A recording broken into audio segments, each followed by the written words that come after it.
Salut et bienvenue dans The Bottlefield Show, l'émission qui décrypte les spiritueux. Je suis Ludovic Mornan, exorciste chez Studio Blackthorns. Et moi, c'est Fred Rojanska, je suis consultant, distillateur, éditeur de distillnews.fr. J'oublie ce que je suis. Voilà, abonne-toi. Boulanger.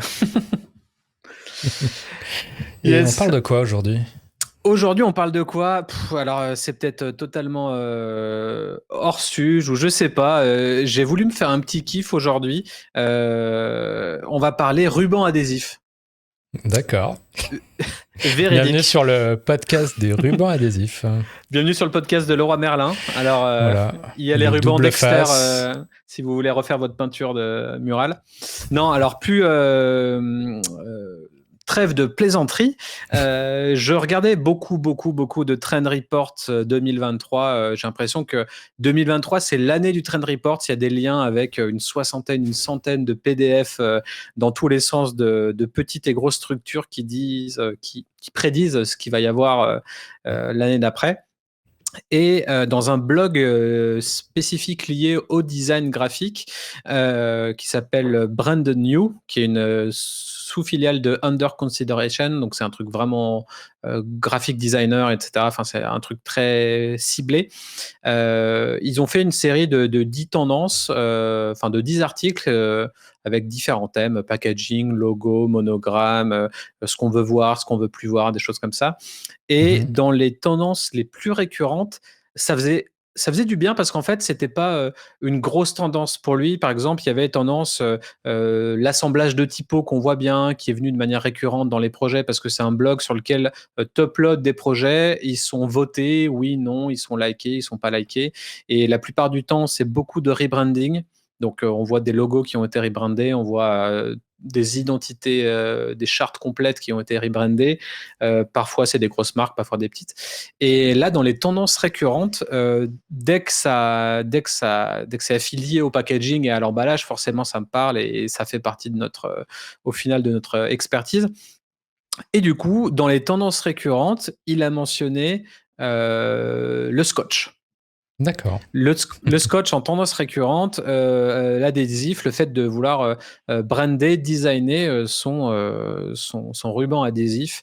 Et peut-être qu'il peut y avoir un rapport avec le fait que après le Covid, au final, on s'est tous mis en lockdown, on a tous pris des habitudes de commander peut-être plus de produits. L'e-commerce a fait un boom de plus de 50% en 2022, on l'a vu. 2023, c'est toujours la même tendance qui se confirme.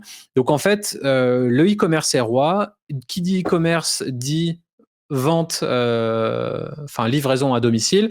Et qui Colis, tout dit ça. livraison à domicile dit colis, emballage, carton, carton craft, carton imprimé ou non. Et du coup, forcément, pour fermer un carton, il y a du scotch. Mm. Et du coup, cette tendance de scotch ruban adhésif brandé, et ben au final, on peut le voir sur certaines images. Là, je t'ai mis une image pour ce podcast. On reste audio friendly, mais en tout cas, voilà, on peut voir des images de plein de rubans de scotch, si ça vous parle. Et en fait, on peut faire plein de trucs. On peut faire plein de trucs avec des rubans. C'est pas forcément juste des rubans transparents. On peut avoir des rubans opaques, des rubans très colorés, des rubans qui ont juste des motifs qui se répètent, ou alors le nom en gros, ou alors peut-être vos valeurs, votre mission, ou des jeux de mots, des choses comme ça. Et là, on peut voir qu'il y a des scotch qui sont super funky avec des typos un petit peu folles ou distordus, etc. Bref, au final, il y en a pour tous les goûts. Et moi, j'y crois beaucoup parce que quand tu penses aussi aux marques un petit peu de luxe, LVMH, etc., tu penses à ce qu'il y a à l'intérieur au final. Quand tu mets ton vêtement dans un emballage, tu as tout le côté aussi unboxing derrière. Donc en fait, Mhm. tu peux avoir, tu sais, l'espèce de papier de soie qui est orné avec les logos ou avec des motifs qui se répètent. Et voilà, enfin, il y a tout un délire de comment packager son produit pour qu'il soit plus ou moins premium. Et voilà. Et pour moi, le scotch, c'est la petite cerise sur le gâteau. Et si c'est bien brandé, en fait, on peut limite pas forcément mettre grand-chose sur son carton et peut-être se payer un scotch un peu plus funky, coloré. Et puis, on reçoit le colis. En fait, tu te rappelles que le mec, il a fait un effort sur ça. Et En fait, je pense que c'est un élément plus facilement différenciant. Parce que des cartons brandés, t'en as, mais finalement ils se ressemblent tous. Ils sont tous marrons et ils sont brandés. Ils sont craft si tu noir, fais attention quoi. à ton empreinte écologique. Si tu veux mettre moins d'encre aussi pour l'écologie, bah du coup tu vas peut-être moins imprimer ton package. Ce que je veux dire, c'est qu'il se distingue pas d'une palette à une autre. Tu vois pas la diff. Alors que quand tu reçois un colis Amazon, mettons. Amazon, exemple typique, qui a son ruban Amazon, quoi, avec le petit sourire. Quand c'est Noël, ils font un truc plus coloré ou quoi. Et tu identifies tout de suite, tu sais, c'est mon colis Amazon. Et finalement, c'est un truc de branding auquel on prête peut-être pas du tout attention, mais qui en fait, inconsciemment, il est là. Et effectivement, on parlait l'autre fois dans Super Potion, là, sur les tendances, tout le côté e-commerce qui se développe à mort, la vente en direct et tout. Et c'est un petit... finalement, ça fait partie du package, ouais. C'est au-delà de... T'as une belle bouteille et tout. Ouais, c'est le petit plus branding. Et pour moi, le souci du détail... Ça fait partie de l'expérience, quelque part. Ouais, tu carrément. reçois le colis, tu sais tout de suite, tiens, c'est ma bouteille, c'est mon truc. Je sais tout de suite. Et ça peut-être, il y a aussi un truc un peu psychologique, tu vois. T'as pas encore ouvert le truc, mais t'es déjà dans l'expérience. Avant même la dégustation, avant même d'avoir la bouteille en main, t'es déjà dans quelque chose, tu vois. Ouais, l'expérience, maintenant, il faut qu'elle soit avant, pendant et après, quoi. C'est un peu l'idée d'un produit réussi. Après, peut-être qu'on s'adresse plus aux cavistes, là, ou pour ce genre de truc. Peut-être que c'est plus eux qui envoient, ou distributeurs, tu vois, ou même non, tout simplement, si une marque un peu premium de rhum ou de whisky ou de gin fournit son matos à un distributeur ou à un magasin, peut-être que ça va être cool de recevoir une box bien designée. Ou même tu parles de Covid et de maintenant toutes les... Enfin, je sais pas, maintenant une marque se lance, elle a en tête que sur son site, il va y avoir un shop, qu'elle va vendre en direct ses produits, que si jamais il y a une pandémie bis, elle est capable d'elle-même gérer l'acheminement. Et finalement, ça fait partie du package. Tu vois. Et ce que je disais différenciant par rapport au carton, c'est que tu as beaucoup plus de liberté sur cet élément-là en termes de couleur et tout que sur un carton. Ouais, c'est sûr. Le carton, c'est beaucoup plus difficile. Enfin, je crois que ça doit coûter un bras de... je sais que Brickhouse font des cartons ultra designés. Quand tu les reçois, c'est bleu et rose de partout. Toutes les faces sont designées, même le dessous. Et pour le coup, eux, ils n'ont pas de scotch. Le scotch est transparent, tu vois. D'accord. Ils ont pris le parti pris de tout envelopper, d'envelopper les 4 faces. C'est même plus, hein, c'est pas 4, hein, c'est 6 du coup. Avec des goodies à l'intérieur, etc. Mais... en gros, faut pas perdre de vue que c'est quand même destiné à être jeté. Donc peut-être que t'as plus intérêt à pimper ton scotch qu'à pimper le carton. Faudrait voir c'est quoi l'impact de l'un et l'autre, mais je pense qu'il n'y a pas photo, quoi. À part si ta vocation, c'est que les gens ils gardent tes cartons pour leur prochain déménagement. Ça, ou alors au final... Peut-être qu'on a que ça tous soit un des élément de déco, j'en sais rien. C'est ton carton de balcon dans lequel tu mets toutes tes bouteilles vides et après tu vas porter au verre. Peut-être que ce carton-là, si tu as le souci de l'esthétisme, peut-être que c'est un carton brandé d'une de tes marques préférées d'alcool. Peut-être. Mais en tout cas, ouais, c'est quelque chose d'assez intéressant. Je sais pas si tu remets l'image vite fait, peut-être qu'on peut voir 2-3 exemples, mais en termes de réalisation, du coup, à quoi faut penser quand on pose son scotch et qu'on vient fermer un carton?